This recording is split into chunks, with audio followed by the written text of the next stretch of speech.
morning. Happy Mother's Day. A day we get to celebrate the blessings bestowed upon us from God and thank Him for all the women in our lives that He uses to provide those blessings. You know, women play such an amazing role in our lives. It's in many cases where we see God's love in action first.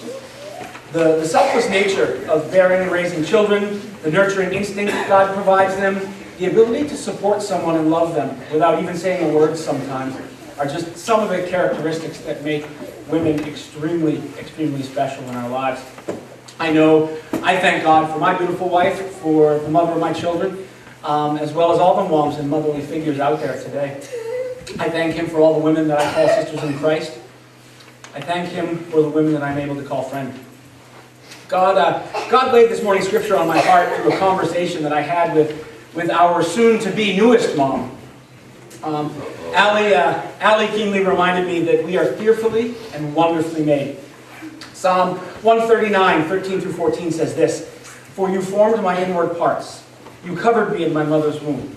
I will praise you, for I am fearfully and wonderfully made. Marvelous are your works, and that my soul knows very well." So my prayer for you this morning is that we praise Him for the fact that we are all fearfully and wonderfully made, and that we recognize that through His strength, His love, His mighty works, and the women He uses in our lives, we are amazingly blessed. Good morning, welcome, happy Mother's Day. Please stand, and we'll worship our God in song.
Savior, we know where we're going, and we don't have to live in fear of that day of our departure, because it'll be an awesome day. Whether we die a natural death or the Lord comes and takes us home, either way, it doesn't matter. It's going to be a glorious day. This next song is called Great Are You, Lord, and as I was singing it this morning, I couldn't help but think, like, great are you, Mom? So I was singing, like, great are you, Mom? Happy Mother's Day, everybody. Please sing with us.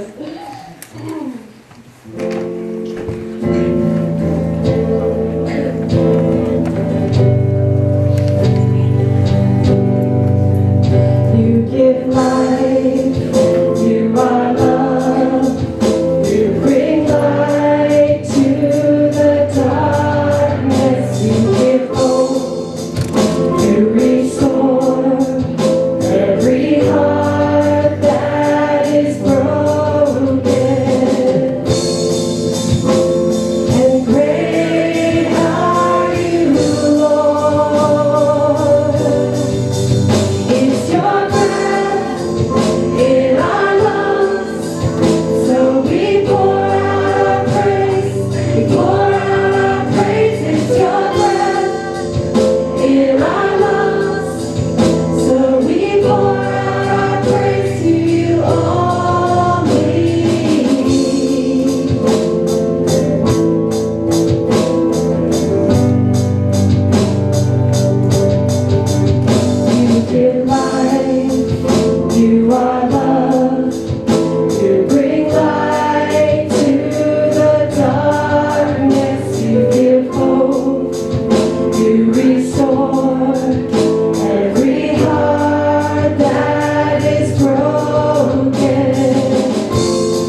becomes free, and my shame is undone. In your presence, Lord. Holy Spirit, you are welcome here. Come flood this place and fill the atmosphere. Your glory, God, is what our hearts long for. To be overcome by your presence, Lord.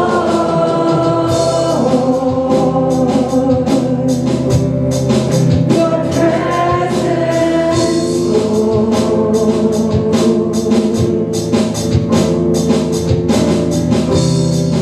I've tasted and seen of the sweetest of loves, where my heart becomes free and my shame is undone. In your presence, Lord.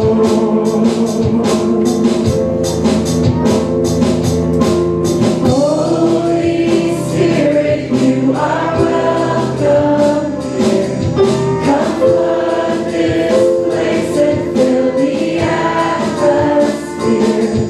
Your glory, God, is what our hearts long for.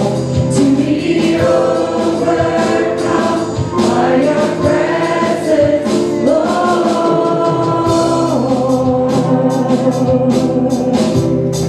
Your presence, Lord.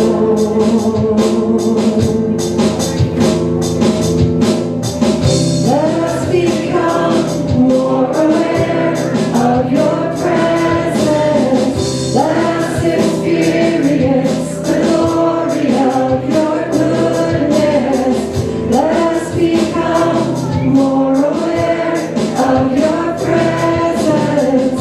Let us experience the glory of your goodness, Lord.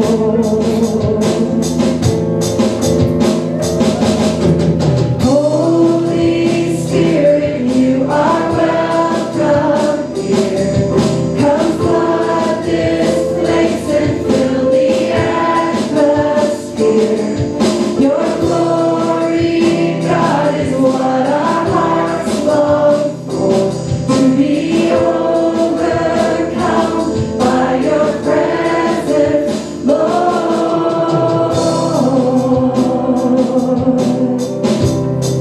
Your presence, Lord.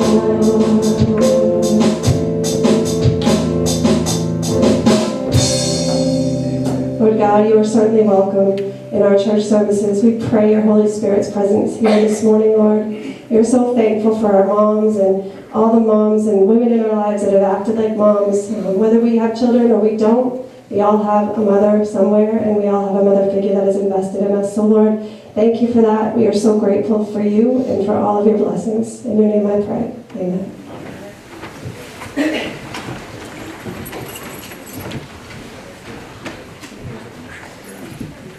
All right.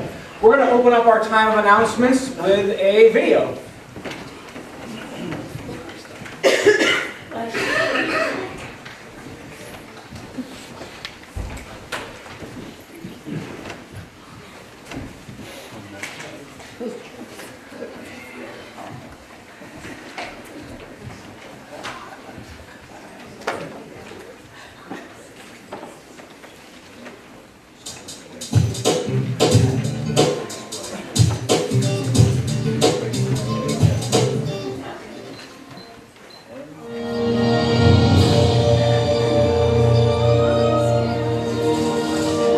It's that time again, the time that we celebrate all the wonderful women that helped us be all we can be. I'm talking about moms.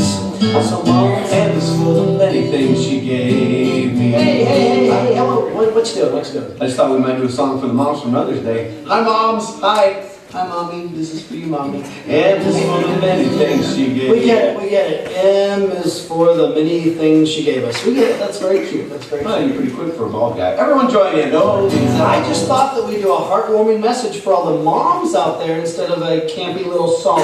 oh, things that I will Okay. You do it your way. I will do it my way. Moms, we owe you so much. Thank you for being there. She is full of tender, sweet caresses. H is for her hands that made a home. You've made a home. You've made a home. Okay, stop it. She did make a home on her. You probably called it like stove. We had a range at my house.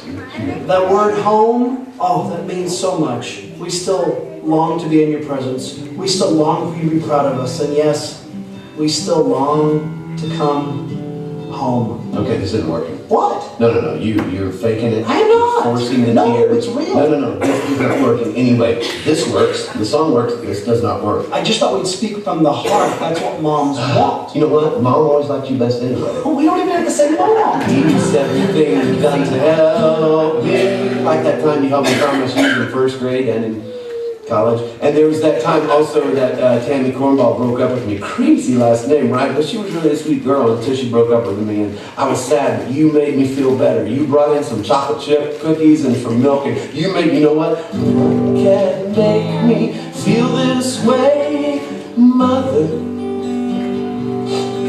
Talking about my mom. Mommy. And R stands for right. And right you always shall be. Right in our eyes. Right with the values that you instilled in us so sacrificially. And right in how you taught us to love God and love others. And so, mothers, today we say to you, Get them all together, they spell mother. The word that means the world to me. The word that means the world to mama.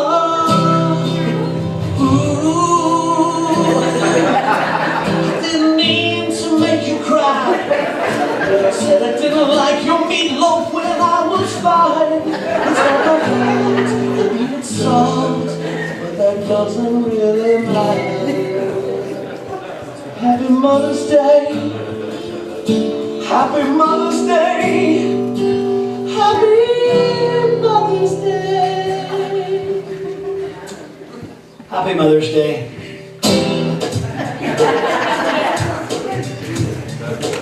All right. So if I could have the Olympians come forward real quick. Hey, Andrew, now. So, from Cheryl Stewart. Cheryl could not be here today. You need a Keep her in our website. Why prayers. not do it yourself? And actually, we'll be talking websites next week, so please come back again. We'll have that in our announcement. But from Cheryl, there's a gift. For all the moms out there, for the ladies, thank you. Thank you for who you are. Thank you for what you do. Thank you for what you do to your families, your friends, and us. So, hey, if you guys could hand these out, I'm going to grab one and let's hand them out real quick. Why don't we grab some other folks to kind of help get these rocking and rolling.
raise your hands, these little ones can see if you didn't get one. Awesome. Thank you. Again, happiest of Mother's Day to all of you. So moving into our time of announcements. Saturday, May 20th, not March 20th, but May 20th, at 8 a.m., church cleanup. Again, we're so blessed that God gives us this building to be able to gather together, and we need to be the best stewards that we can. So at 8 a.m. on the 20th, we will be having a church cleanup. Any help, big or small, is greatly appreciated. VBS again is coming right up. We mentioned it for a couple of weeks now. May 21st, right after the worship service, we are going to be having a meeting to kind of kick that off and get some thoughts rolling and get organized. There is already a list of crafty type materials that are needed. It is on the table on the right as you walk out. If God lays it on your heart, take a look at that list. If there's anything that you might be able to supply, that would be fantastic. Save the date. June 25th is our semi-annual meeting. Just as a reminder, we'll have some business to attend to that day. So we will be doing, we'll be having more information in the upcoming weeks, but we just want to make sure that that date is out there, June 25th. One more announcement. I've seen some familiar faces. I just have to say, Jamie and Tina, so good to see you. So good to see you. Welcome. Welcome back. All right, any other announcements that I missed? All right, moving on. Praise and prayer. It's Mother's Day. So, please let me know if you've got a praise for a mom, a mother figure, a family member, somebody who's been a mentor, and tell us a little bit about that. But we'll also take prayer requests too. Wendy? I just saw the doctor about a week and a half ago, and I have precancerous lesions on my body for carcinoma. And I'm going to be having the largest one removed and having a biopsy. I'm asking for prayer. I don't know what's going to happen after this. And it's from my own vanity that this happened because I wanted a suntan when I was younger. And I don't tan, I burn. And I burn over another burn. So it's not worth it to sit in the sun all day, trust me. Amen. We'll certainly keep that in prayer. Thank you. Brian? I have a praise. Last Wednesday, my beautiful wife and I celebrated our 3rd anniversary. She stayed with me for 3 years. Go figure. Yeah, but that's my favorite. On that note, come Tuesday next week, which and I will be celebrating 19 years. Hallelujah.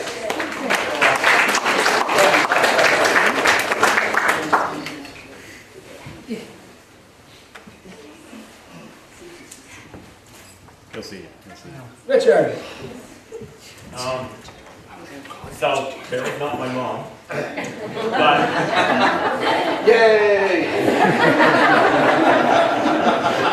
she is the best mother. I couldn't have, perfect. And then she's a grandmother, she doesn't look it, but she's the best grandmother too. She's their best friend. She shows such love and sacrifice. She is awesome. Awesome. Can I quote that? Yeah. And she lets you get a new bike, so Yeah. She doesn't know.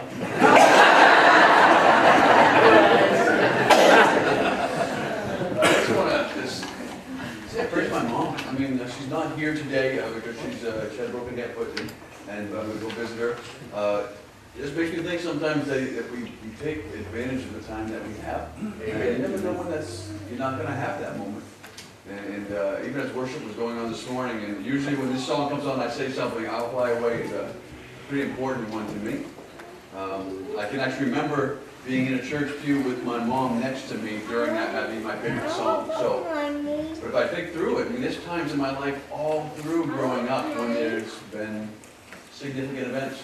My mom's right there. So, I just want to praise God for her in my life. I want money.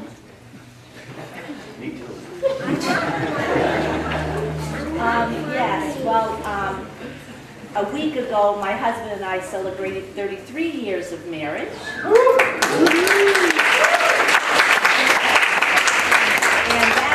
And then on that day, we got married on my sister's birthday. So that was on that day it was a wonderful idea, but after that I've never been home for her birthday. I did not like that, so it wasn't. But I was able to surprise her when she did Olympian, she let me have the night off. But when she came home, our family was there and I decorated the kitchen and we actually celebrated her birthday. She was in shock. I did her feet for her. I just waited on her all night and it was just wonderful that I could give that to my sister, who gives so much back to me. And then I just want to say a few words about my mom. I don't even have enough words to say about my mom. She, all of her life, has put my sister and I first. She has sacrificed, she has loved us, she has listened to us, she let friends come over, and I just always felt loved by her and made sure I went to church so we could hear God, and I'm just so grateful for that. And I just hope I can always give her the love back and to show her, what she's done for me, and hopefully I can be the mom that she has always been for my sister and I, so I thank God every day for her. Amen. Amen. And it's always interesting getting married on somebody's birthday. Yeah, I did that. Exactly. Get in trouble once a year. That's all right. That's all right. What else? Wayne. My mom has passed away, but there's not a day that I don't think about it. And I give God praise every day for the wonderful wife that He blessed me with and gave me 2 beautiful daughters. And I thank Him for that. Amen. I would just like to say a praise for the jaywalkers. I'm sure we're going to talk about it, but the famine. I was worried, big surprise, about Jocelyn being hungry and just having a hard time, but they did awesome. And the fact that other kids were asking about it and, why are you doing that, or where are you doing that? And that group of girls can witness and say, this is why I'm doing this. And I just want to thank Dave and Christy for opening their homes and me knowing again that Jocelyn was going to be okay and that she would get through it.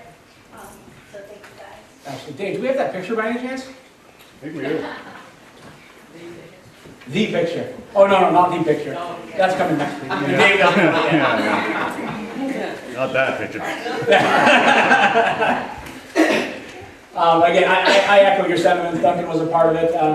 What an amazing group of kids, what an amazing group of leaders, and a time to really not only help the hungry, but to really look deep within yourself and then make sure that we're looking completely on God. And so, an amazing time. Congratulations, guys. Well done.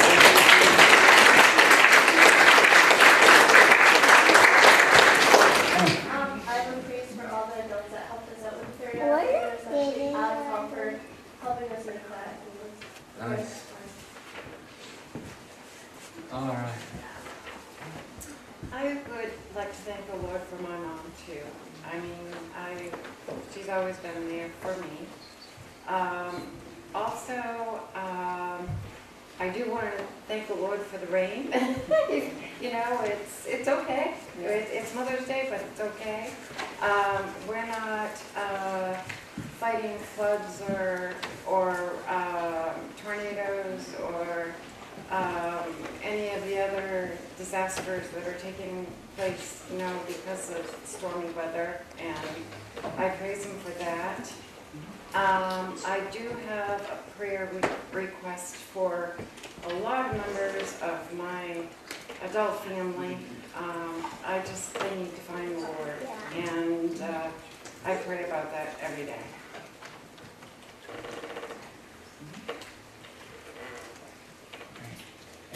I would praise the birdies here today. Yes.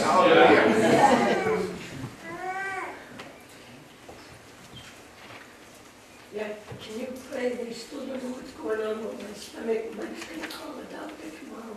Okay. Find out what's going on. Amen. All right. Al. Well, I have so many praises from this past week, including today being Mother's Day. The one with my bachelor's degree.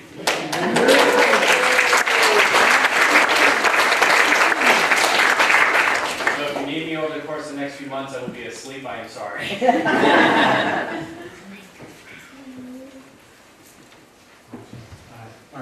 I have a praise.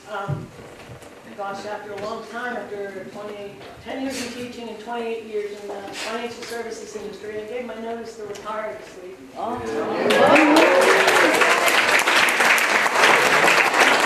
My mom will be so happy because her favorite song was In the Garden, and she and I spent so much time there, and I miss her so much.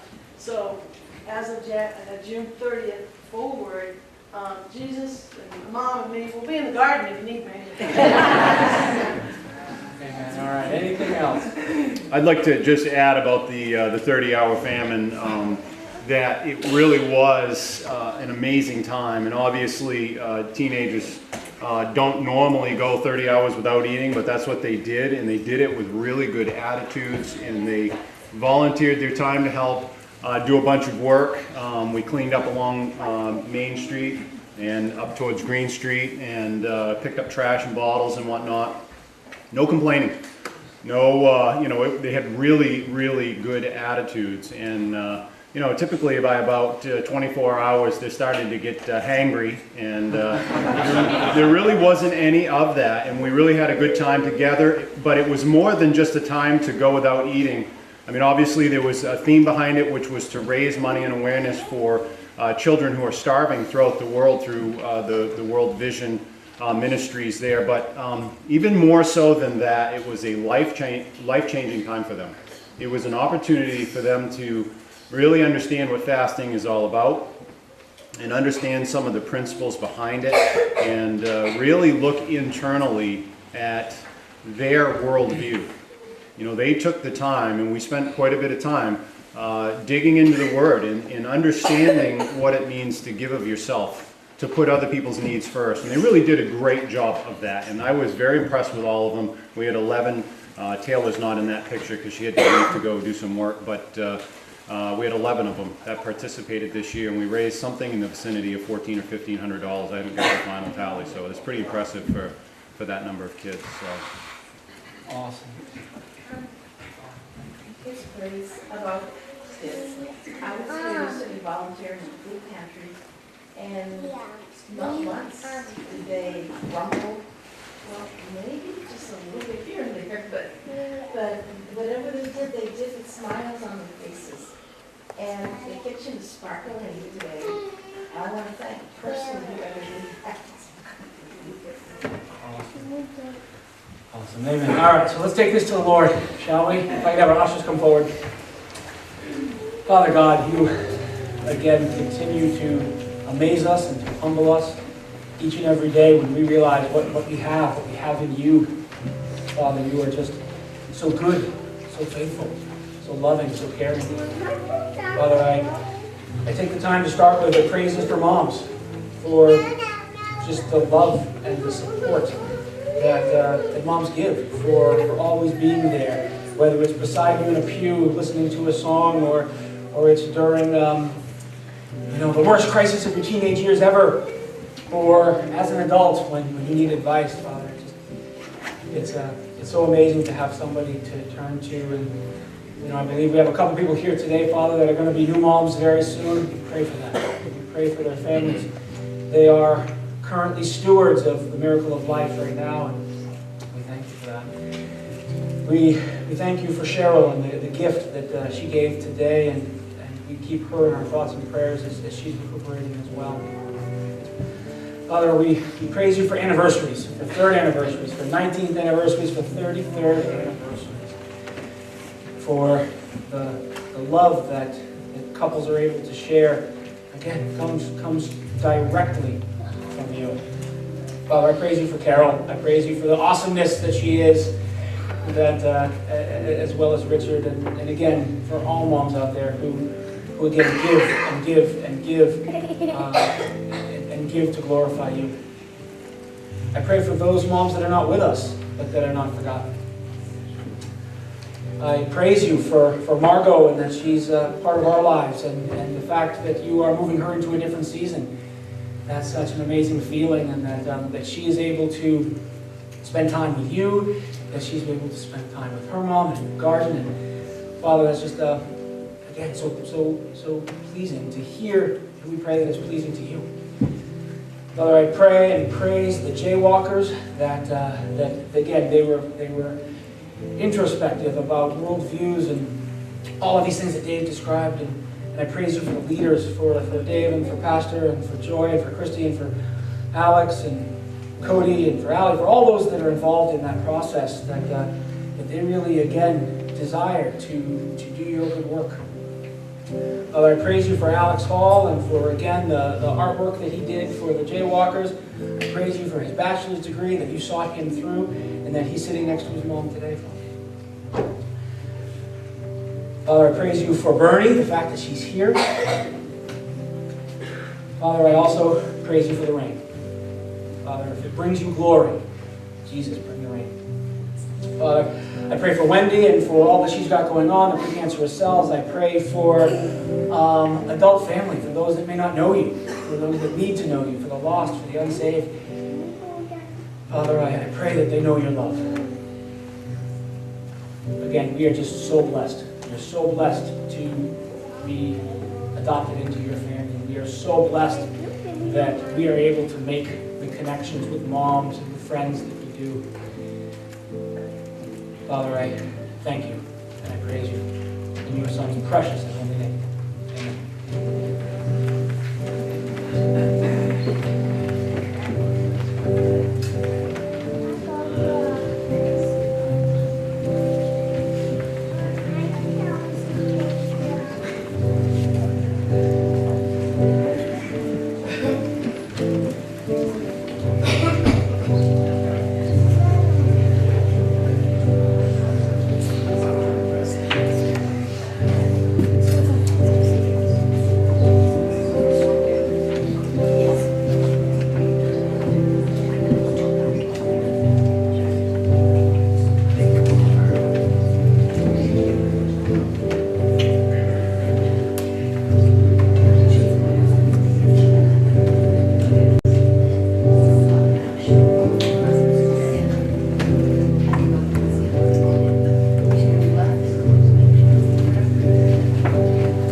Amen. Thank you, Heavenly Father, for this day and for these blessings, and use them for your glory, that we can better serve you, Lord. Amen. At this time, the children can be dismissed to Children's Church.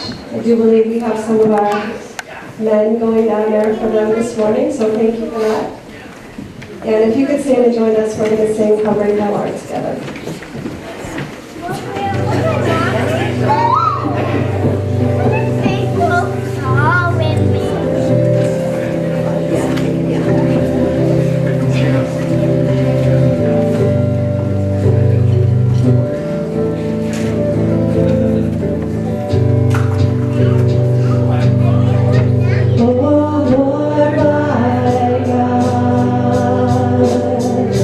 When I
nice to have the mixture of songs they have, and the great old hymns are so special. Thank you for that. Thank you, moms, for being here. Thank you for being in our lives.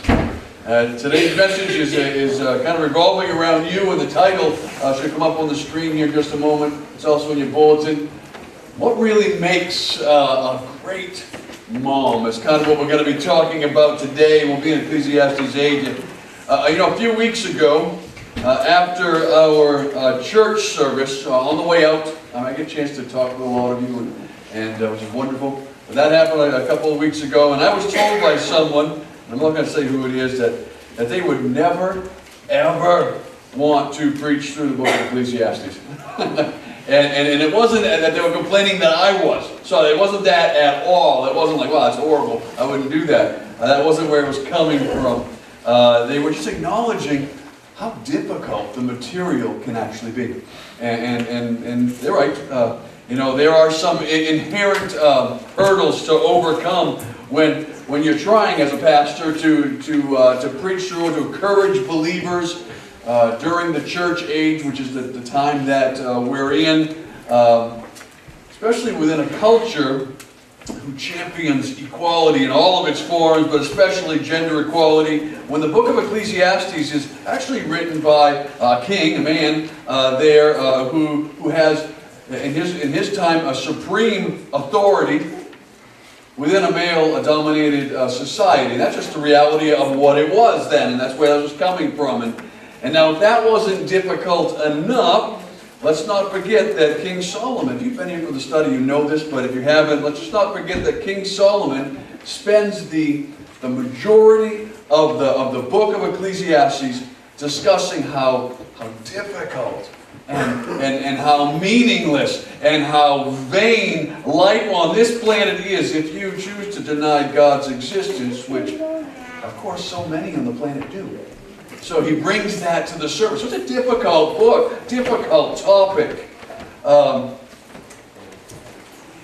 even when you think about that, even the approach that he takes in writing the book of Ecclesiastes makes it somewhat difficult to squeeze out some encouraging messages, encouraging sermons. But I love a challenge.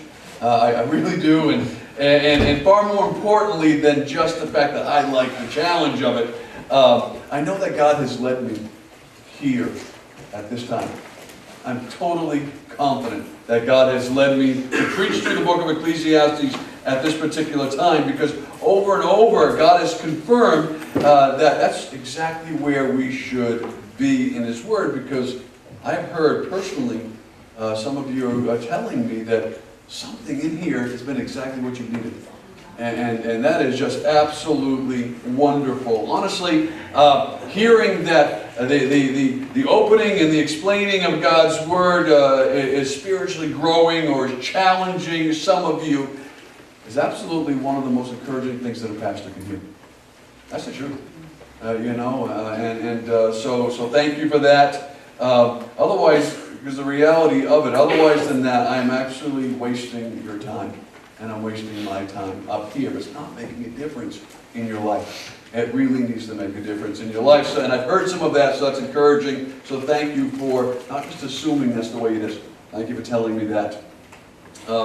Even though I know that God has led me to preach the book of Ecclesiastes, I still, like I said, I do love a challenge of preparing messages from it. So today, I'm going to take that challenge up again. In fact, I'm going to take that challenge to a whole new level by attempting to preach a Mother's Day message from the middle of the book of Ecclesiastes. And I got thinking through that, and honestly, maybe sometimes we assume it's one way when it's not, but honestly, I would not be a bit surprised if one day in eternity that I find out that I'm the only preacher in all time who has ever used Ecclesiastes chapter 8 to preach a Mother's Day sermon from. But here we are in the study, and here we've come up to this point. We've landed at chapter 8, and it happens to be Mother's Day 2017. So we're gonna go for it.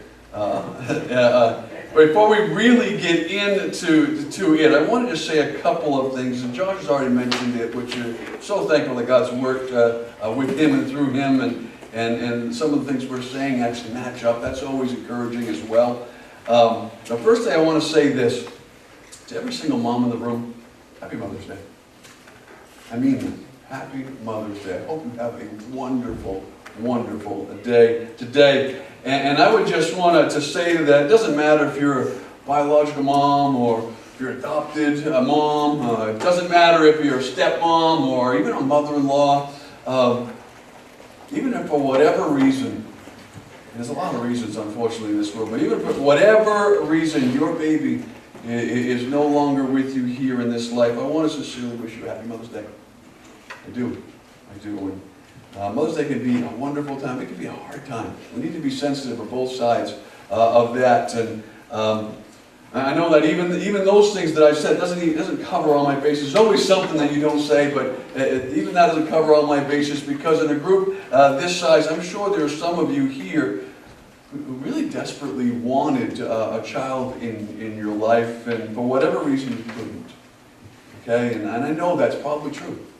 And if that is you, I want you to know a few things. You know, first and foremost, I'm sorry that you've had to face that trouble. I am. So, you know, sorry you've had to face that. And I also want to encourage you to remember that your life is not over. Your life is not over, and God has a way of allowing us to positively impact the other people around us, even if things don't go exactly the way we had always hoped. He doesn't waste those things. So take those opportunities he gets, and take that, what I would say is a real struggle, because it is a real struggle.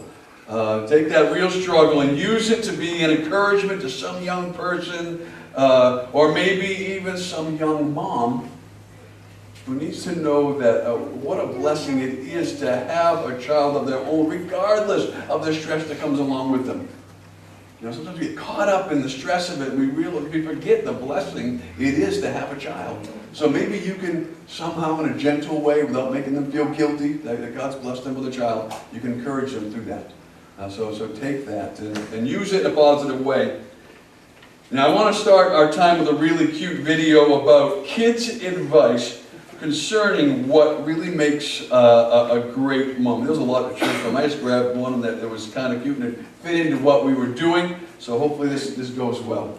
If you don't really think that you're a good mom, you always are one.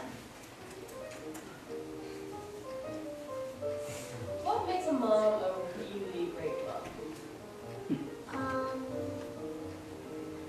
I'm not really sure about that. I give them everything. Try to treat their kids nice and do whatever the kids do, and give them punishment, talk to them, and not yell at them, or give them another chance. What if they want to ride a motorcycle? Let them. It's a risk. Also, read them bedtime stories at night if they're not really feeling comfortable about going to bed alone. Take our children to school. What if they want to go skydiving? Don't really know what that is, but I'd probably say yes. You should always make sure that they appreciate you and what you did for them. Yeah. What about bungee jumping? What is that? It's when you jump off a bridge with a rubber band around your ankles, so it bounces you up and down. That's a good lesson to learn. Okay, so kids should be able to do anything. Yeah, it's not a law. And remember, whatever the toddlers think of you, you are always a very good mom. So there you have it. All you have to do is feed your children, read them bedtime stories, and let them jump out of airplanes, and you're good. You've got it covered. The kids have spoken. That's all you've got to do. See, there's lots of them. Those are the ones I picked. But those are the types of... That's where we lost it, right? Happy Mother's Day. But those are the types of things that you need to do to be a great mom. And I got thinking of that as if it was only that. I mean, if it was only that easy, wouldn't that be great?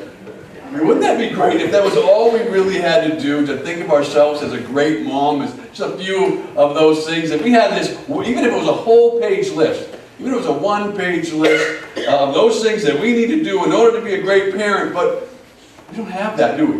We don't have, we can't put it all onto one page. There's too many things that come into our lives. You know, being a great mom certainly includes some of the things we quickly think of, like loving your children. That's pretty important. It includes loving your children, feeding your children, protecting your children. And most moms, I know not everyone, but most moms do those things fairly well automatically. It just comes out of them. But being a great mom often requires more of you than simply feeding and protecting your children.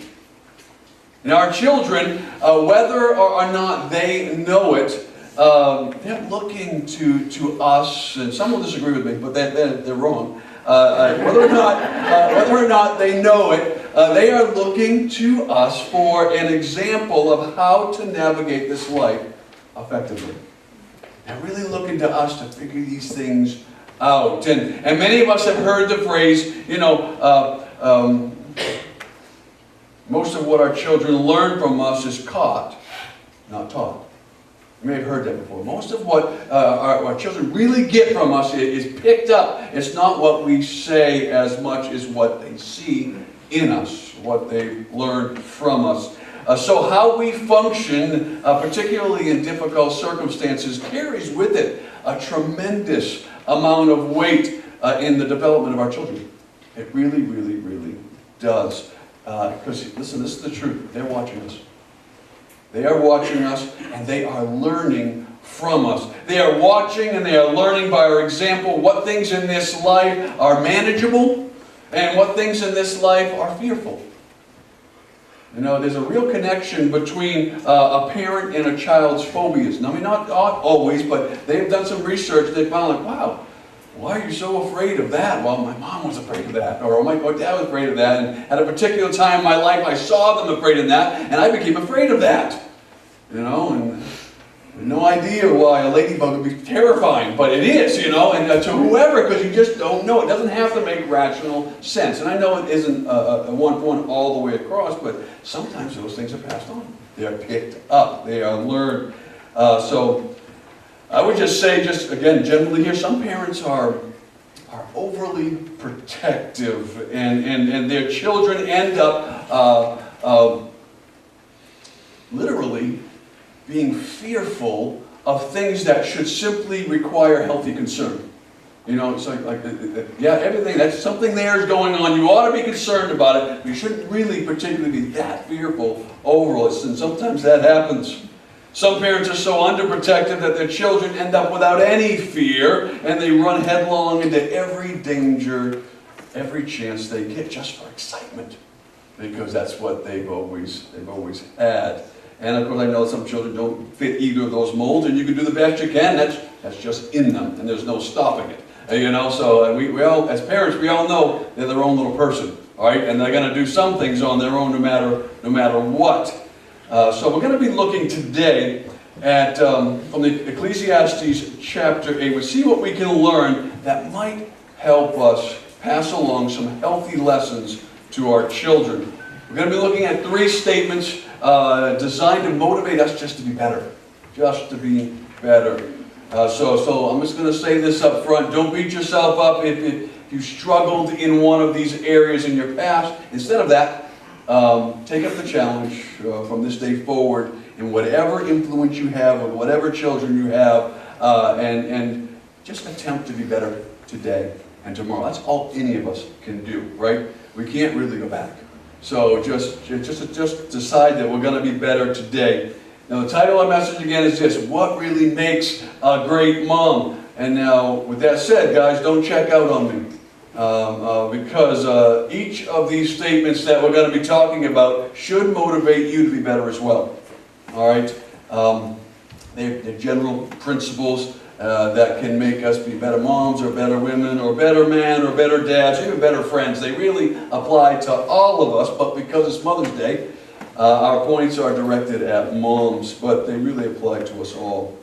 So here's our first point for today's message. We're going to bring this up here. Being a mom that maintains personal stability, it's important. It really is. That's the first thing that we're going to talk about from Ecclesiastes here. One of the most important concepts that we should want to communicate to our children is a sense of genuine stability within us as a person. Our children need us absolutely to love them. They do. They need our love. They need to feel that for sure. But they also need to know that when they come to us with an issue, that everything's going to be okay. They need to sense that deep down inside. And when they come to us, that things are going to be okay. Hopefully they are coming to us with issues instead of going to someone else. And when they are coming to us with an issue, what they're really looking for is some stability to help make sense of their issue that has left them, confused or insecure or fearful. Whatever the issue is, they're looking to come to us to find something to hang on to.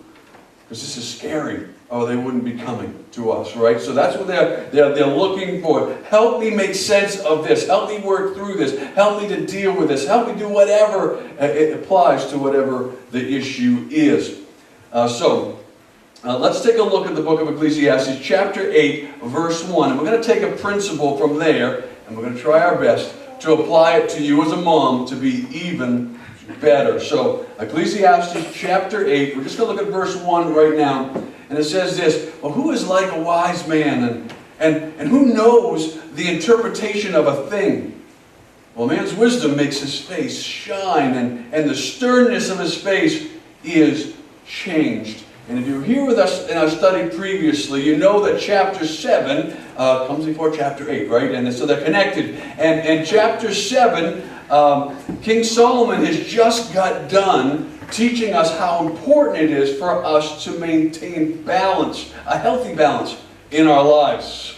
And he says basically, we are to steer clear from the dangers of living according to our self-proclaimed righteousness and wisdom on one hand, and we are to steer clear from the dangers of living foolishly on the other hand. And he makes it really clear in that conversation, the only way to accomplish this and that is if we honor and reverence God and we seek His wisdom as we journey through this life and deal with whatever these issues are. You got to honor God. That's the only way to have balance and to not get over here too far, to not get over here too far, live foolishly or self-righteously.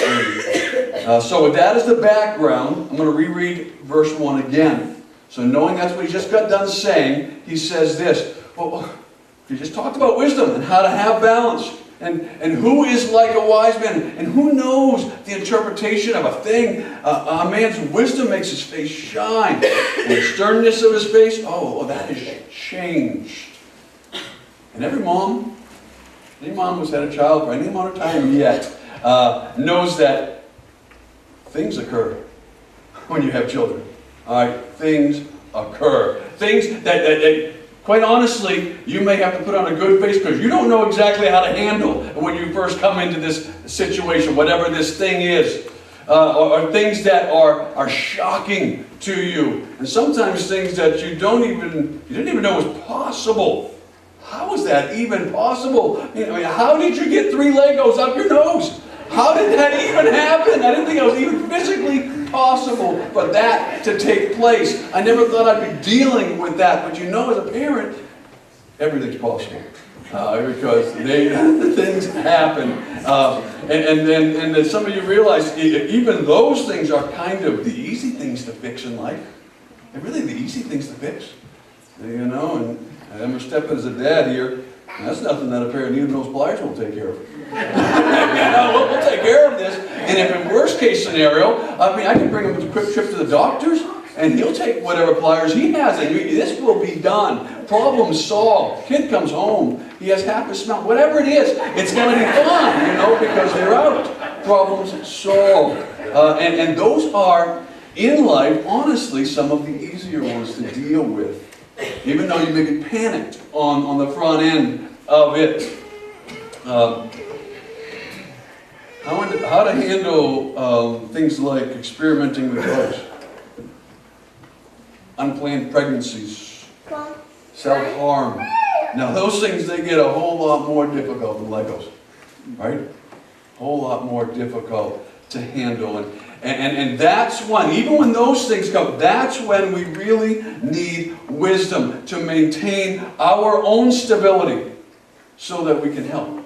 Right? Those are the times we really need people around us praying. We really need God to give us wisdom for those difficult times. We need God's wisdom for that situation so that we can remain stable and literally be what our children need us to be at that moment. All right?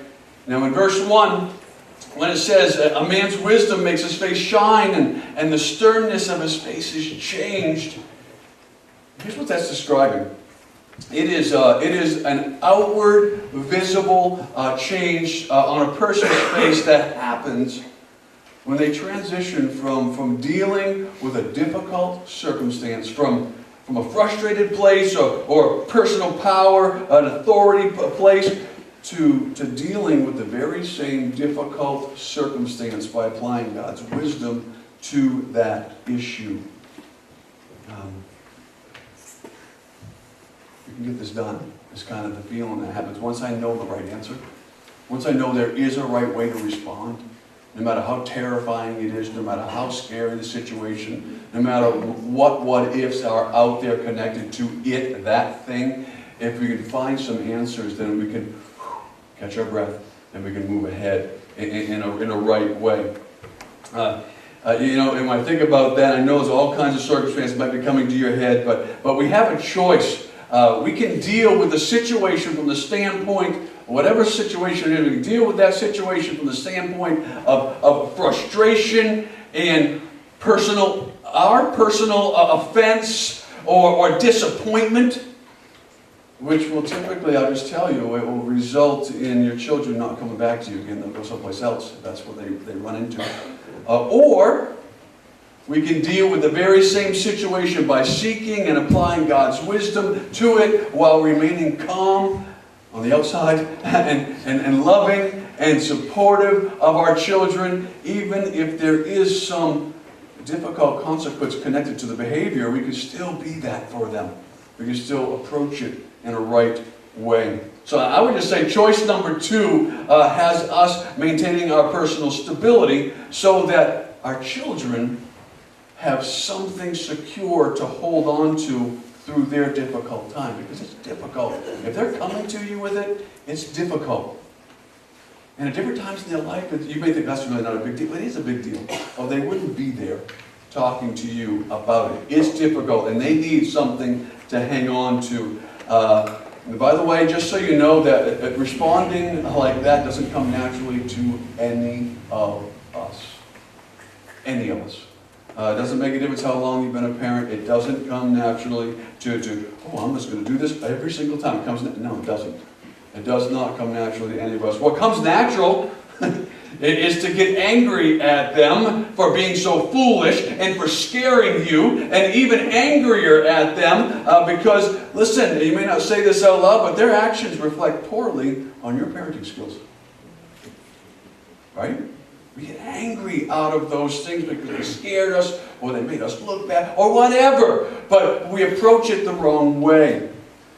Seeking God's wisdom is the right thing to do. Seek God's wisdom in those moments when you feel like doing the wrong thing, and do the right thing. Seek God's wisdom so that the sternness of the face of frustration can actually be transformed into the shining face that is literally reflecting God's love in a difficult circumstance. That's what they need. That's what we need to be giving them. So I want to show you from Scripture a real situation where I'm going to make an assumption here, but I think it's a good one. I'm assuming a mom's stability through a very difficult decision. I'm assuming, I'm hoping that it brought comfort to her son as he faced his own struggles. And it's always nice when you find something in Scripture that might connect. So in 1 Samuel chapter 1, I'm going to turn, they'll come up on your screen. 1 Samuel chapter 1. We're introduced to an amazing, amazing mother named Hannah. And now early on in Hannah's married life, she wasn't able to have children. And quite honestly, without reading the whole backstory here, it left her feeling empty inside. It opened up ridicule for her, literal ridicule that she had to deal with in her society and even in her own home. So one day, that real issue in her life, one day she went to the temple and she was praying with her whole heart for God to bless her with a son. And she made this vow to the Lord.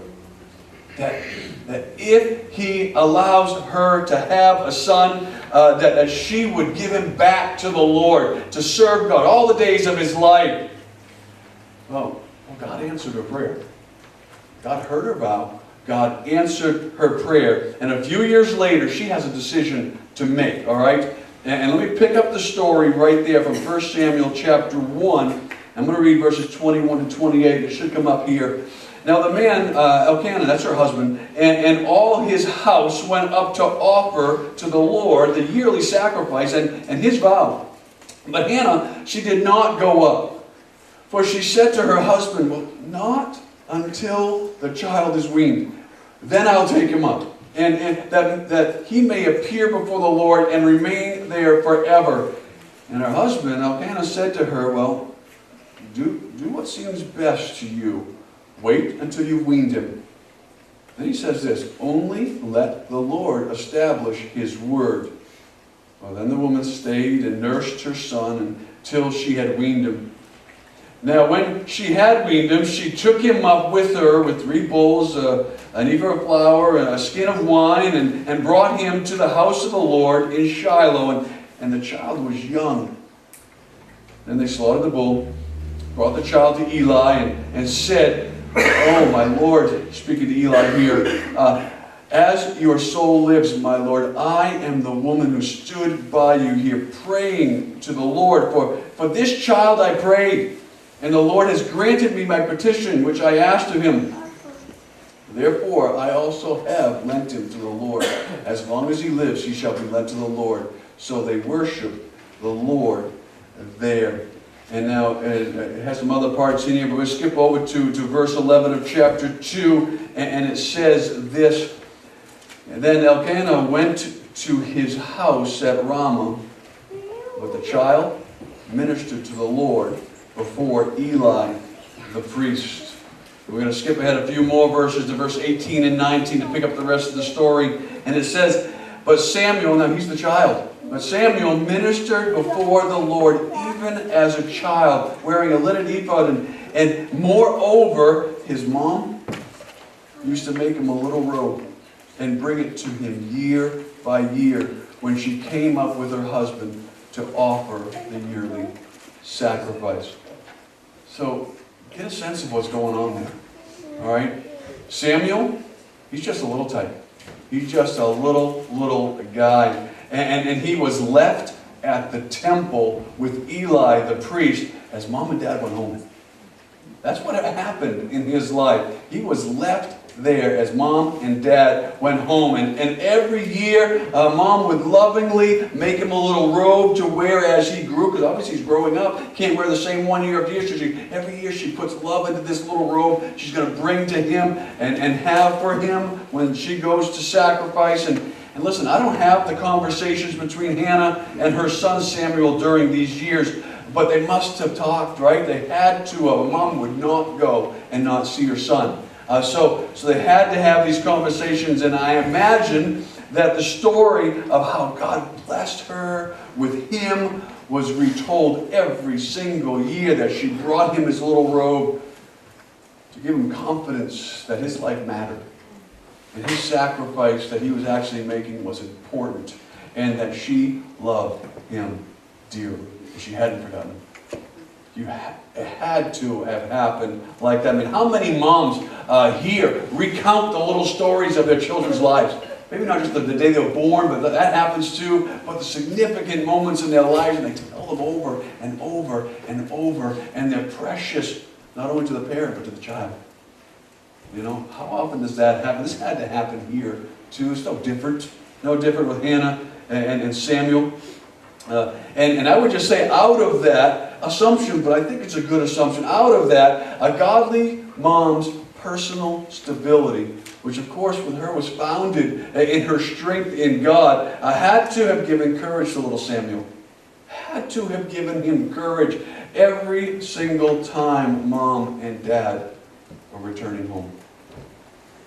Oh yeah, hung on to that rope, the stories, the time he had with mom, and mustered up the energy to do what he had to do for the Lord for that year because of the stability, I'm guessing, that he saw in mom and hopefully in dad. You know, our children, they really need us to maintain a personal stability in our lives, to give them confidence to live out their lives.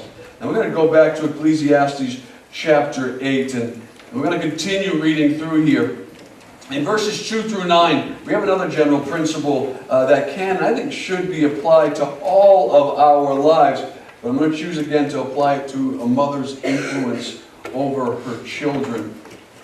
In verse 2, it says this, I say, keep the king's commandment for the sake of your oath to God. Do not be hasty to go from his presence. Don't take a stand for an evil thing, for he does whatever pleases him. He's speaking of the king here. Where the word of the king is, there's power. And who may say to him, what are you doing? He who keeps his command will experience nothing harmful. And a wise man's heart, speaking of wisdom again here, having wisdom, a wise man's heart discerns both time and judgment. Because for every matter there is a time and judgment. Though the misery of man increases greatly, for he does not know what will happen. Who can know? Who can tell him when it will occur? No one has power over the spirit to retain their spirit, and no one has power in the day of death. There is no release from that war. The wickedness will not deliver those who are given to it. All this I've seen, this is King Solomon speaking again, all this I've seen and applied my heart to every work that's done under the sun. There's a time in which one man rules over another to his own hurt. As we read through that, you may be thinking, Pastor, how on earth are you going to take that passage and apply it to a mother's opportunity to influence her children? Well, we've already looked at our first point, which was being a mom that maintains personal stability. That's important. Our children need us to have that. Now let's move on to point number 2. We'll bring up both those again. Being a mom that operates with personal integrity and discernment, that's also important. Now in that passage that we just read, there is a very dangerous situation that is laid out for us to take into consideration. A really dangerous situation that, quite honestly, most of us will never, ever, ever find ourselves in. But it doesn't mean it's not a dangerous situation for us to consider. Most of us will never find ourselves standing before a king who actually holds our life in the balance this side of eternity. Okay? We're probably not going to run into that because it's not part of how our society is set up. But these people, they understood this completely. Because how a person functions under the direct authority of a human king needs to be taken very, very seriously. There are 2 extremely important principles that I think that we can apply from their day in their situation with their examples to our form of government quite easily. In verse 2 it says this, I say, keep the king's commandment for the sake of your oath to God. That's what it says. I'm going to say that again. I know it didn't come up here. I say, keep the king's commandment for the sake of your oath to God. Now, we have other passages in Scripture that may sound familiar to you that tell us to keep every ordinance of man for the Lord's sake. And that's actually over in 1 Peter where it says this. 1 Peter chapter 2, verses 13 to 17 says, therefore submit yourself to every ordinance of man for the Lord's sake, whether to the king as supreme or to governors as those who are sent by him for the punishment of evildoers and for the praise of those who do good. For this is the will of God, that by doing good you may put to silence the ignorance of foolish men, as free, yet not using your liberty as a cloak for vice, but as bondservants of God. And out of that reality, honor all people, love the brotherhood, fear God, honor the king. And, okay, so out of that, it is so important that we, God feels it is so important that we obey those who actually have authority over us.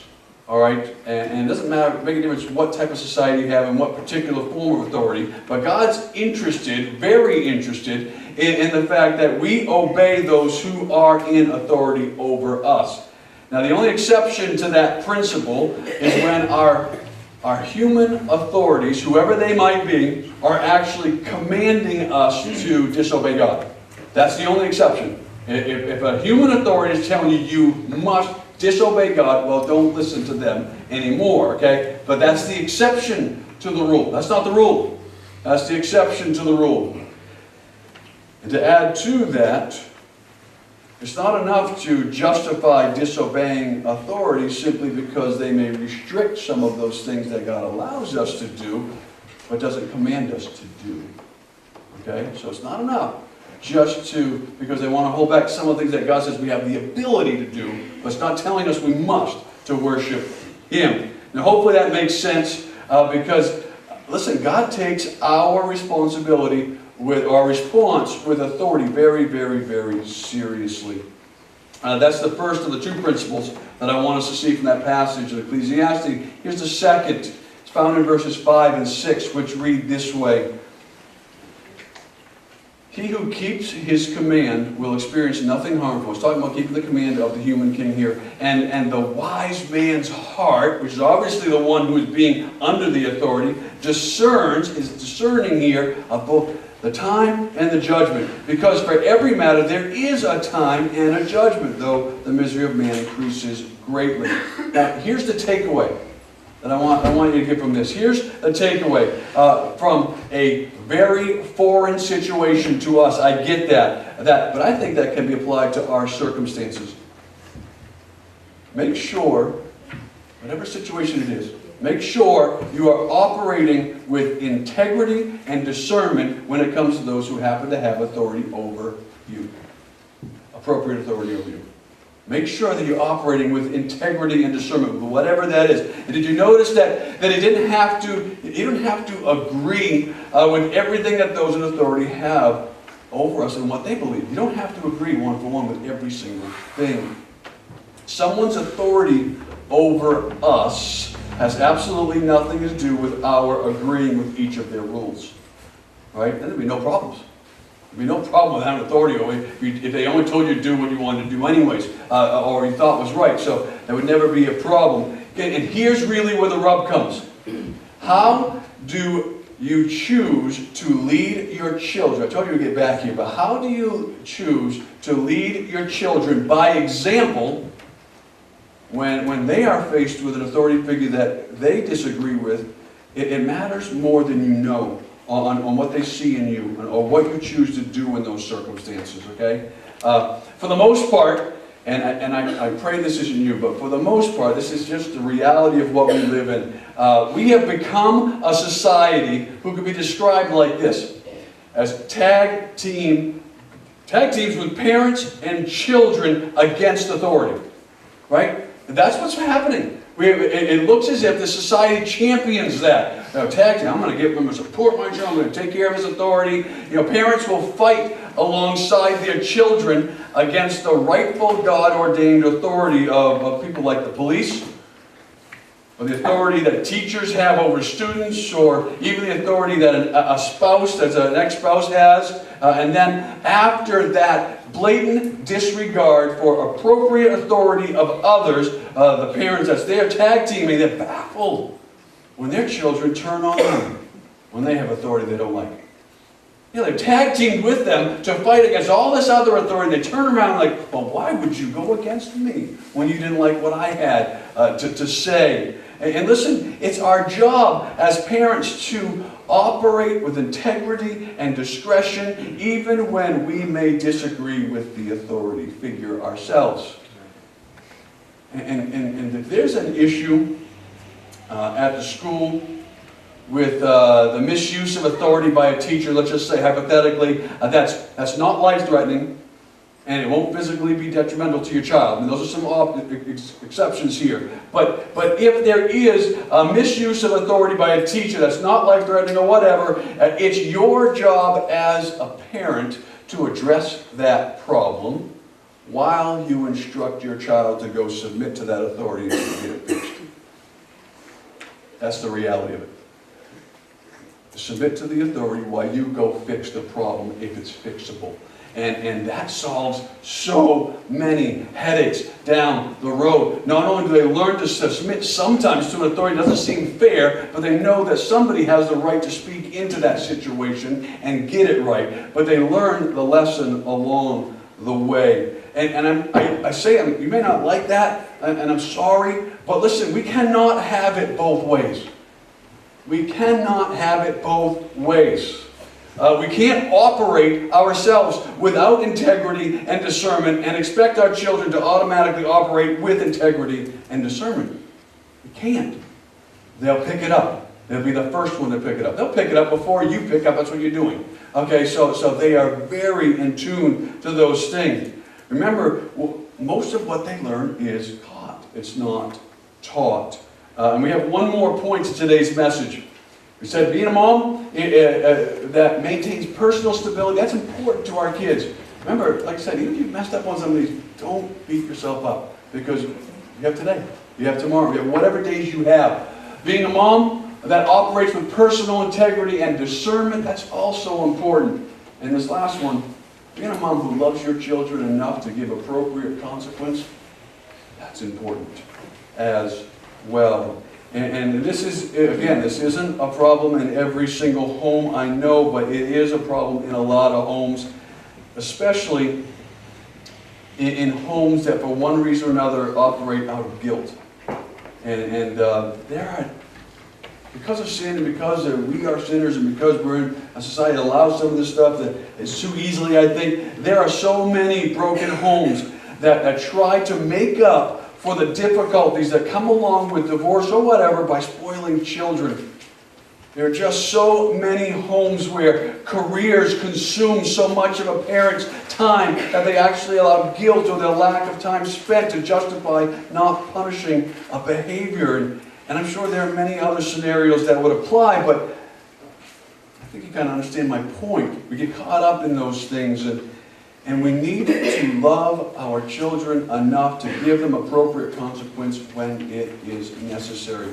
Now, listen to this extreme, this is an extreme scenario here. Extreme general scenario that King Solomon mentions in verses 10 to 13. And he says this, again, he's speaking out of all of his experience in life and all the things that he's seen, okay? He goes, then I saw the wicked buried, who had come and gone from the place of holiness.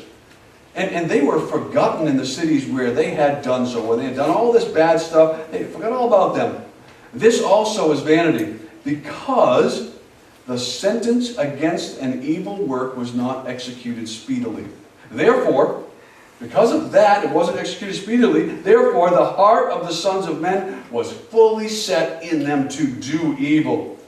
Though a sinner does evil 100 times, and his days are prolonged, yet I surely know, he's switching now to what God's going to take care of the situation. He goes, yet surely I know that it will be well for those who fear God and fear before him, but it will not be well for the wicked, nor will he prolong his days, speaking of God here, which are as a shadow, because he does not fear before God. So he has two different scenarios. One that he saw played out on the planet, because don't really worry when you see that inequity, because eventually God's going to really take care of it all. So that was a general principle. Now obviously here they are talking about, and it's true in our society by the way, the gross breakdown of the judicial system in that society under certain circumstances.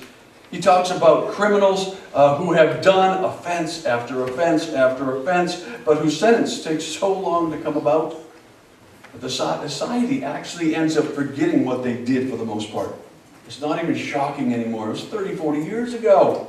Right? It's an old person, and they don't even remember the young people. They don't remember, most of the people are gone who were affected by whatever, and at least in that society, at least from an emotional connection to their crime. They can be brought up with the facts. This is what he did way back when, in 72, you know what I mean? But they emotionally are no longer connected to what happened.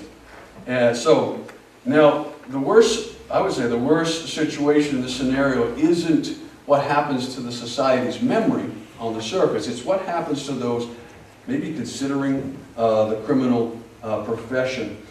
Not dealing with appropriate consequence quickly actually ends up producing boldness in the criminal's behavior. That's what happens. And why is that? Because there never seems to be really be a consequence to my behavior. I can really get away with whatever I want to get away with. There's no real deterrent because they keep getting the little slap on the hand. Don't do that. I'm going to count to 3. 1, 2, 3. I'm going to count to 3 again. 1, 2, 3 again. And that's what happens. That's what we do. And so now apply that scenario to punishment or lack of punishment in a home, and you'll end up with little monsters sometimes. You end up with the inmates running the asylum. That's all those types of things you come up with. It's difficult. You end up with a difficulty is what can happen. And listen, our children absolutely need us to take our God-ordained role as authoritative figures over them seriously and appropriately. Okay, seriously, but also appropriately. We definitely need to make sure that we keep it, even our use of consequence, right in line with what God expects and what's good for them. It's coming from a loving place. And I would just say it's within the home that God designed to have a safe haven for growth and mistakes and corrective punishment, so that our children step out into the world. And when they do, they have already learned in a safe environment what to do and what not to do in what is sometimes a very harsh environment.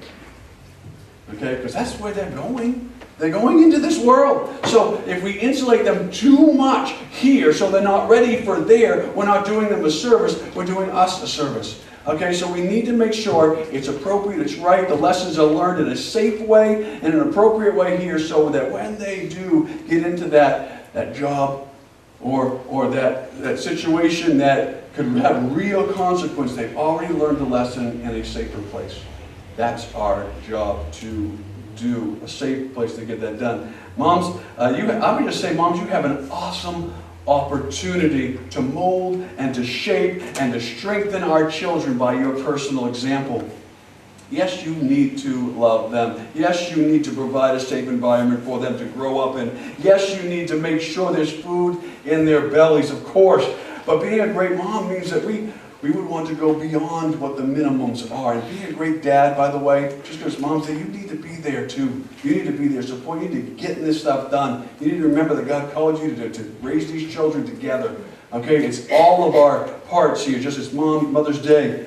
And a mom who wants to do great things for her children's lives, I would just say you would want to, and hopefully you do, you utilize every opportunity to develop their character.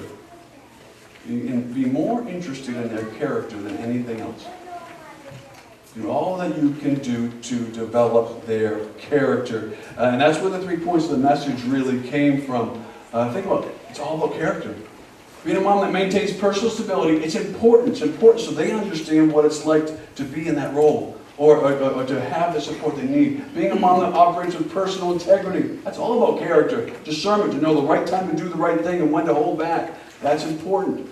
Being a mom who loves your children enough to give appropriate consequence, it's important. It's character building. And it's preparing them for the world they're stepping out into. And listen, that obviously isn't an all-inclusive list. Of course not. But it's a good start. It's a good start. And like I said early in our message, I just want to say, I mean this from the bottom of my heart. Happy Mother's Day. And if you're a mom and God has blessed you that way, He truly has blessed you. But I'd also like to leave you with a prayer blessing from the book of Numbers. And again, this is for all of us, but particularly to moms right now. And in Numbers chapter 6, verse 24 to 26, it says this: "Oh, may the Lord bless you and keep you. May the Lord make His face shine upon you and be gracious to you. May the Lord lift up His countenance upon you and give you peace." And with that, I just want to close with a word of prayer for you moms. I want to encourage you. I want to tell you how much we love you. So let's just pray together. Lord, thank you for the unbelievable blessing it is to have a mom. Every single one in this room has a mom, and has had somebody that has brought them, at least from a physical standpoint, into this world, Lord. And thank you, thank you, thank you for the blessing of life that we have because of a mom. And Lord, I also want to thank you for whatever mother or father figure was most influential in our lives. Lord, thank you for bringing them along. And if it happened to be our biological mom, that is wonderful. And if it was somebody else other than that, for whatever reason, Lord, thank you for bringing them to us. Thank you for supporting us in that way. God, help us to take that most wonderful need that was met in our lives and to do the best we can with it and pass it along and be that for somebody else. So Lord, I pray that you would use us to be the support, to be the encourager, to be the one that trains up. And that's as well for our moms, as dads, as men, women, even some of our young people have that opportunity, Lord. So work in us, work through us. But Lord, help our moms. If they are here with us, if they're around, we can call them up and we can spend some time, we can take them out to eat. I pray that you would make that burden on our heart to get that done. We pray this all in Jesus' name. Amen. You can stay with join us, please. We're going to close with Great Are You, Lord.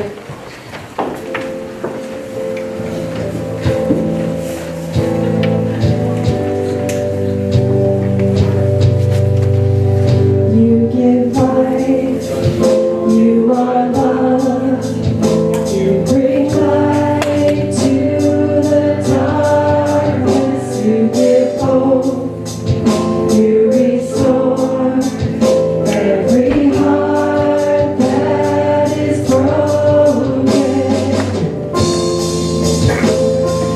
Great are you, Lord. It's your breath in our lungs, so we pour out our praise. We pour out our praise. It's your breath in our lungs, so we pour out our praise to you only.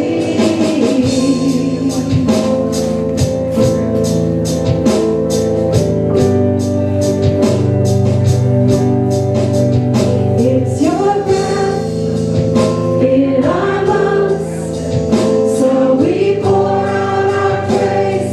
We pour out our praise. It's your breath in our lungs, so we pour out our praise to you only.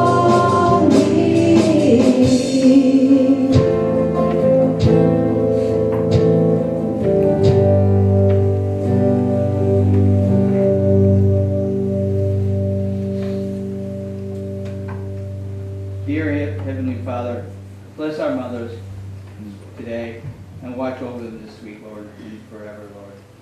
And as we go out, may we accomplish the great commission you set us out to do, Lord.